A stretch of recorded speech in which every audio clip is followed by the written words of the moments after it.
juif.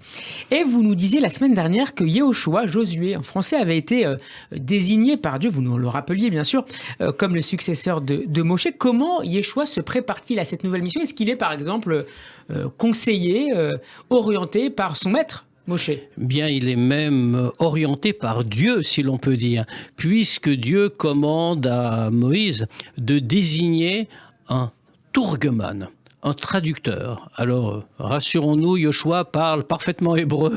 Ce n'est pas un nouvel immigrant. Et il n'avait pas pour objectif de parler l'anglais, non, a priori. Mais c'est la coutume de l'époque. En ce temps-là, sans système radiophonique, sans haut-parleur, sans micro, bien le maître, le sage, n'enseignait pas directement. Ça lui évitait d'élever la voix. Alors on nommait auprès de lui un homme qui portait le titre de tourgeman, de traducteur. C'est une sorte de porte-parole, littéralement. Voilà, on peut le traduire comme ça, c'est peut-être plus fidèle. Et l'homme, donc, il recevait l'enseignement du maître, et puis ensuite il s'avançait, et il le répétait aux oreilles de tous.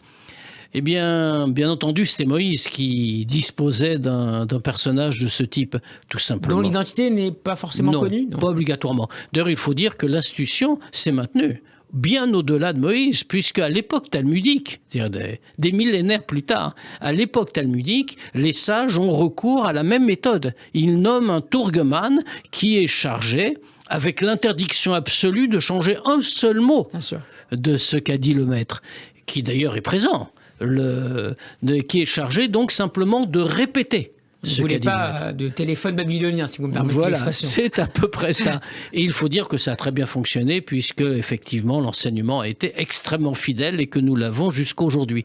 Et donc ce porte-parole allait sur la place du marché, Voilà, il allait d'abord devant le maître lui-même. Le maître s'exprimait devant... Oui, mais dans un deuxième temps, il allait... Ah oui, absolument. Il était sur les places publiques. Et il pouvait répéter ce qu'il venait d'entendre. C'est exactement ce qui s'était passé pour Moïse. Moïse avait donc eu droit à cet homme qui enseignait, pour des raisons tout à fait légitimes, parce qu'il fallait que l'enseignement passe, et puis Yoshua, à son tour, du vivant de Moïse, et ça c'est la nouveauté, du vivant de Moïse, dispose lui-même de ce personnage. Pourquoi donc?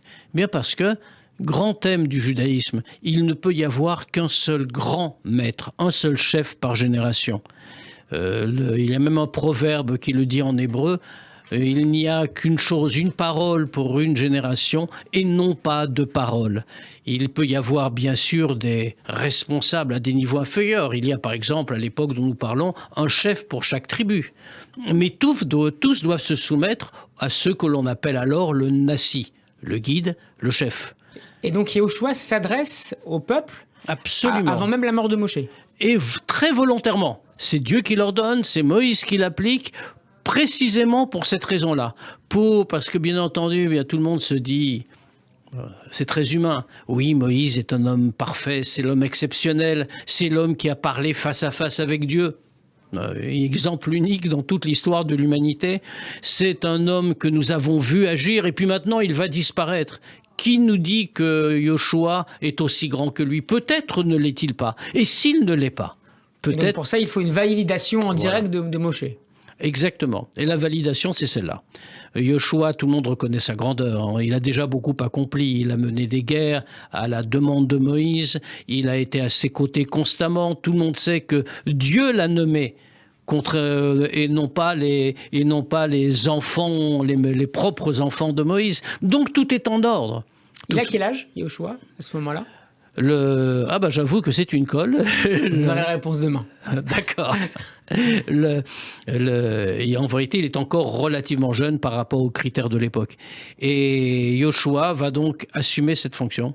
Et il va le dire, et il va le faire de manière très grande et très noble. Et d'ailleurs, les premières choses qu'il fera vont beaucoup correspondre à ce que Moïse lui-même a fait. Alors on en parlera bien sûr dans nos rencontres prochaines, mais on se rend compte qu'il agit exactement comme son maître. Il est la pure expression de son maître, au point d'ailleurs que notre grand commentateur, Rashi, n'hésite pas à comparer Moïse au soleil et Yoshua à la lune. Et ce n'est pas du tout de manière péjorative, bien sûr, mais puisque la Lune est un astre qui éclaire nos nuits, mais qui reçoit toute sa lumière du soleil et qui ne brille que par elle, eh bien Yoshua est un petit peu dans la même situation. Il est l'astre de sa génération, celui qui guide dans l'obscurité, mais toute sa lumière, il la tient de son propre maître, c'est-à-dire de Moïse. Et donc il s'inscrit totalement dans les pas de Moshe, il n'y a pas de... J'allais dire d'ouverture, en tout cas d'apport nouveau de Yoshua dans la conduite, en tout cas des affaires spirituelles. Il n'y a par définition aucun abord, parce que ce type de question qui évidemment se pose en notre temps, quel que soit le dirigeant, ne se pose pas en ces temps-là. Moïse lui-même, finalement, n'a décidé de rien. Moïse lui-même n'a fait qu'appliquer l'ordre de Dieu. Mais il y a des réactions parfois, Moshe, qui d'ailleurs font l'objet d'énormément de commentaires lorsque, par exemple, Dieu veut détruire le peuple et faire sortir de Moshe une nouvelle génération. Il y a ces réactions extraordinaires de Moshe pour défendre le peuple. Absolument, mais ces réactions même sont l'expression de ce que Dieu attend de Moïse. N'oublions pas que Moshe est le vrai dirigeant. Le pur, c'est comme cela qu'il est présenté dans la tradition en réalité. Qu'est-ce que c'est qu'un dirigeant ? C'est une vraie question moderne. C'est celui qui incarne les besoins, les désirs, les souhaits du peuple et qui ne se ressent pas comme existant de manière autonome. Il n'est là que pour son peuple, à telle enseigne que puisque nous y sommes presque et que Moïse va mourir avant l'entrée en Israël, il le sait, tout le monde le sait. Mais Moïse continue de se battre pour son peuple. À tel point, nous dit-on que lorsqu'il supplie Dieu de le laisser entrer sur la terre promise, sur la future terre d'Israël, eh bien, Dieu est prêt à le satisfaire. Parce que, comme le dit le Talmud, Tzadik Gozer va Kadosh Baruch Hu Mekayem, le Tzadik ordonne, Moïse en l'occurrence, ordonne, et Dieu accomplit. Donc, Dieu aurait pu accomplir. Mais Moïse met une condition. Il demande quand même quelque chose d'exceptionnel, que Dieu revienne sur sa punition. Et il peut l'obtenir, mais il ajoute quelque chose.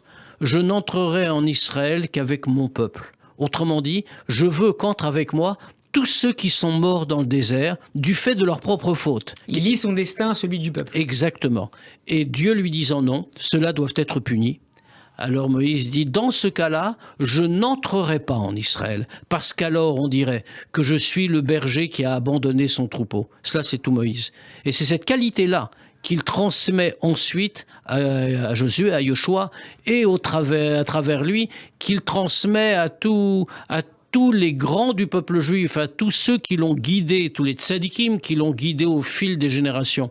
Eux-mêmes n'existent pas, si l'on peut dire, même s'ils sont présents physiquement, ils existent uniquement pour que le peuple puisse accomplir tout ce qu'il doit et qu'il puisse vivre et continuer la mission que Dieu lui a confiée. Merci beaucoup Chaim Nissenbaum, Histoire du peuple juif à réécouter en podcast sur radioj.fr. Bon après-midi à vous et à demain. À demain.